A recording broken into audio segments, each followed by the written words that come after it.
दोस्तों, एक स्मार्ट और प्रो लेवल का ट्रेडर ट्रेडिंग में इन 6 पिलर पर काम करता है। अगर आपने इसे शुरुआत में ही अपना लिया तो आपको ट्रेडर बनने से कोई नहीं रोक पाएगा। जी हाँ दोस्तों, आज हम 100 day basic to advance trading learning series के पहले लर्निंग एपिसोड में जानने वाले हैं 6 पिलर ऑफ ट्रेडिंग के बारे में। दोस्तों, अगर आपको ट्रेडर बनना है तो आपको ये सीरीज बिल्कुल मिस नहीं करनी चाहिए। इस सीरीज के पहले एपिसोड में जानने वाले हैं ट्रेडिंग के 6 पिलर के बारे में। दोस्तों, ट्रेडिंग का महत्वपूर्ण और पहला पिलर है फंडामेंटल एनालिसिस। अगर आप कंपनी में निवेश करने जा रहे हैं या फिर ट्रेडिंग करने जा रहे हैं तो पहले कंपनी के शेयर में निवेश करने से पहले कंपनी के business model, profit, sector growth, news, event, result पर ध्यान देना चाहिए। वो कंपनी का कैसा फंडामेंटल है, मजबूत है या नहीं, तभी आपको निवेश करना चाहिए।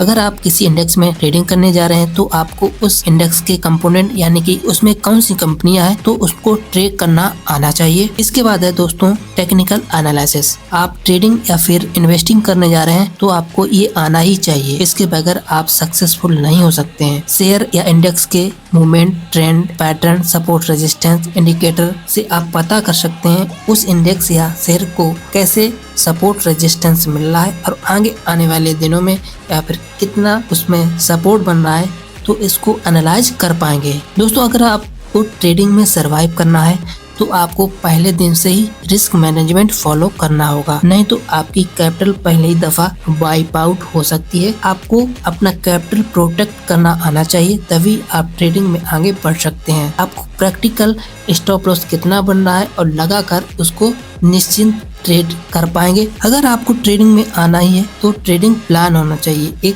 एक राइट स्ट्रेटजी जिसमें आपका बैक टेस्ट किया हुआ होना चाहिए, यानी कि खुद का हुआ, तभी आप इसमें सक्सेसफुल हो सकते हैं। इसके बिना आपको ट्रेडिंग नहीं करना है। आप दूसरे के भरोसे निवेश या ट्रेड लेना सीखते हैं तो आपको लॉन्ग टर्म में खुद का ही नुकसान करवा रहे हैं। आपको ये सीखना ही सीखना है। आपको बिना स्ट्रेटजी ट्रेडिंग में नहीं घुसना है। दोस्तों, अगर आपके पास एक अच्छी स्ट्रेटजी है तो उस स्ट्रेटजी के अनुसार रिस्क मैनेजमेंट कब एग्जिट करना है, कब एंट्री करना है, ये पहले से ही आपके प्लान में होना चाहिए। महत्वपूर्ण पिलर और की बात करें, मार्केट नॉलेज और एजुकेशन के बारे में। आपको लगातार मार्केट की नॉलेज गेन करते रहना होगा, तभी आप मार्केट के बिहेवियर को सही तरीके से समझ सकते हैं। इसके साथ ही महत्वपूर्ण बात यह है कि अगर आपने जितना भी सीखा है उसका ट्रेडिंग जर्नल मेंटेन करके रखते हैं तो आपको लॉन्ग टर्म को बेनिफिट होगा। दोस्तों, अगर आप ट्रेडिंग में आ रहे हैं तो आप इन 6 पिलर पर काम कर सकते हैं और सक्सेसफुल हो सकते हैं।